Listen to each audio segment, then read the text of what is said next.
आपको जो भी पढ़ना था, जो भी याद करना था, वो तो आपने कर ही लिया होगा, लेकिन अभी असली इम्तिहान बाकी है मेरे दोस्त। आपने बहुत अच्छी तैयारी किया, लेकिन अगर आपने एग्जाम हॉल में अच्छे से क्वेश्चन पेपर सॉल्व नहीं किया तो तैयारी करने का कोई फ़ायदा नहीं है। इसलिए इस वीडियो में हम बताने वाले हैं कि आप एग्जाम हॉल में किन किन बातों का ख्याल रख करके अच्छे अंक ला सकते हैं। So let's start.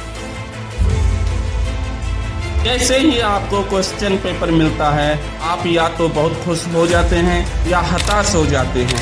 ये दोनों ही सिचुएशन स्टूडेंट के लिए आइडियल सिचुएशन नहीं है। अधिक खुशी आपके माइंड को भटका देगा और वही ज़्यादा हताश होते ही ये सब कुछ भुलवा देगा। इसलिए सबसे इम्पोर्टेंट चीज़ है कि चाहे क्वेश्चन इजी हो, मीडियम हो या हार्ड हो, आप अपने कॉन्फिडेंस को थोड़ा सा भी स्ट्रेक ना होने दें और पूरे कॉन्फिडेंस के साथ एग्जाम दें। एग्जाम में पूछे जाने वाले क्वेश्चन और उनके रिजल्ट की संभावना को लेकर अननेसेसरी बातें कि आपको क्या याद नहीं है, क्या याद है, किस तरह के प्रश्न पूछे जाएंगे, अगर पेपर खराब गया तो इस तरह की अननेसेसरी बातें सोच कर अपनी ऊर्जा बर्बाद मत करो। बस आप ये मान के चलो कि प्रश्न पत्र कैसा भी आएगा, आप उन्हें सॉल्व करके ही आएंगे। अक्सर ये देखा गया है कि क्वेश्चन पेपर मिलते ही स्टूडेंट एक बार उन्हें जल्दी पढ़कर खुद को तसल्ली कर लेना चाहता है। क्वेश्चन पेपर कैसा आया है, देखो, इससे आपका बहुमूल्य समय तो बर्बाद होगा ही, साथ ही ये आपको माइंडली इफेक्ट करेगा, आपको स्ट्रेस देगा। इसलिए आप क्वेश्चन पेपर को इस तरह पढ़िए कि आपको एक बार ही पढ़ना पड़े और साथ में क्वेश्चन में निशान लगाते चले कि किस क्वेश्चन को पहले सॉल्व करना है, किसको बाद में और किसे सबसे अंत में। इससे आपके समय की भी बचत होगी और आप सही तरीके से आंसर भी लिख पाएंगे। एग्जाम हॉल में समय का ख्याल रखना बहुत जरूरी है।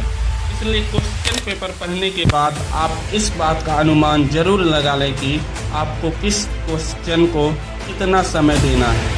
कई सारे स्टूडेंट ने अपने अनुभव के आधार पर बताया है कि ऐसा न करने के कारण या तो उन्होंने बाद के क्वेश्चन को समय की कमी की वजह से हड़बड़ी में बहुत हल्के फुल्के ढंग से सॉल्व किया या फिर क्वेश्चन ही छोड़ दिया। ध्यान रखें कि यदि आप किसी क्वेश्चन को छोड़ने की कीमत पर किसी क्वेश्चन को बहुत अच्छा बनाते हैं तो आपको कोई फ़ायदा नहीं होगा। ऐसा करके इसलिए ज़रूरी है कि आप टाइम को ध्यान में रख करके सारे सवालों का जवाब दें। अगर फिर भी समय कम बचा हुआ है तो छोटा ही जवाब दें, लेकिन सारे सवालों का जवाब लिख करके ही आए, एक भी सवाल न छोड़ें। आपने बहुत अच्छे तरीके से सारे सवालों के जवाब दिए, लेकिन आपने ठीक से एग्जाम पेपर में लिखा ही नहीं, तो आपको एक भी नंबर नहीं मिलने वाला है।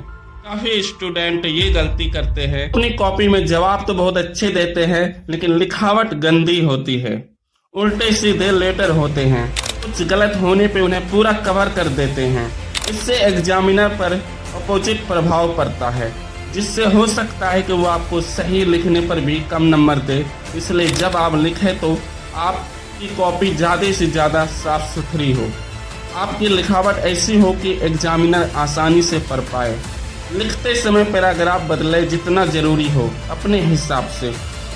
आपके आंसर में जो भी इम्पोर्टेंट वर्ड है उन्हें अंडरलाइन कर दें ताकि एग्जामिनर का ध्यान आकर्षित हो। अगर आप ऊपर बताए गए सारे बातों का ख्याल रखते हैं तो आप सफलता के मंजिल के काफ़ी करीब पहुंच सकते हैं। तो मिलते हैं आपसे अगली वीडियो में एक नए टॉपिक के साथ। Wish you all the best for your exam.